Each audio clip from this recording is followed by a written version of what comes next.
समीकरण। तो दो चर का मतलब इसमें दो चर होगा एक्स वाई। रैखिक का मतलब होता है कि ऐसा समीकरण जिसकी अधिकतम घात क्या हो, 1 हो। और युग्म का मतलब क्या होता है, जोड़ा।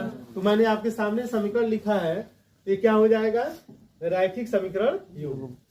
अब इसको हल करने का एक 3 फार्मूला है, इसको आप लोग समझेंगे।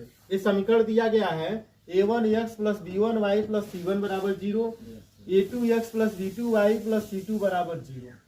समीकरण 1 और 2 को देखेंगे तो अगर रिजल्ट ए आ रहा है a1/a2 = b1/b2, तो इस स्थिति में इन दोनों समीकरण का एक अद्वितीय हल होगा। मतलब इसका कोई एक सोल्यूशन निकलेगा, अर्थात एक्स वाई की कोई वैल्यू निकलेगा।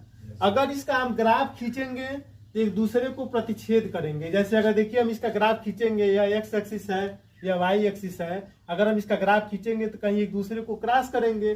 तो जहां क्रॉस करेंगे, सपोज दैट अगर एक्स पर क्रॉस किए वहां 3 मिला, वाई पर क्रॉस किए तो 4 मिला, एक्स का मान 3 हो जाएगा, वाई का मान 4। एक सोल्यूशन निकल गया।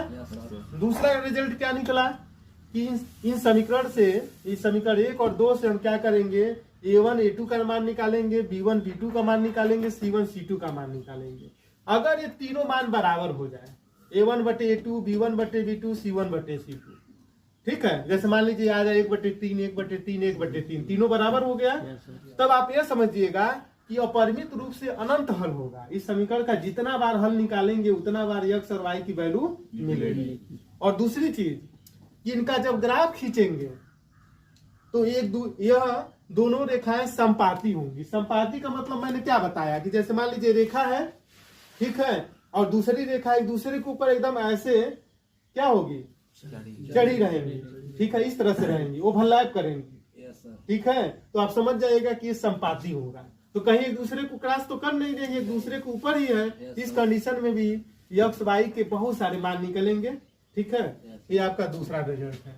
तीसरा कंडीशन क्या है कि a1/a2 = b1/b2 ≠ c1/c2 होगा। तब क्या होगा, मतलब a1/a2 b1 और b2 बराबर हो, लेकिन c1 c2 ना बराबर हो, तब उस कंडीशन में क्या होगा, इस स्थिति में समीकरण का कोई हल नहीं होगा। इस समीकरण का कोई हल नहीं होगा। क्यों नहीं होगा, क्योंकि जब हम ग्राफ खींचेंगे तो आप देखेंगे कि ग्राफ में ऐसे रेखाएं मिलेंगी जो एक दूसरे के समांतर हैं। और समांतर रेखाएं कहीं एक दूसरे को काटती है, बोलिए, काटती है? नहीं काटती है। जब काटेगी नहीं तो बताइए क्या कोई एक्स और वाई का मान निकलेगा? नहीं। इसका इस समीकरण का कोई हल नहीं। तो मुझे उम्मीद है कि ये कॉन्सेप्ट आप सीख लेंगे तो आपको बहुत सारे सवाल जो है आप इस चैप्टर के हल कर लेंगे।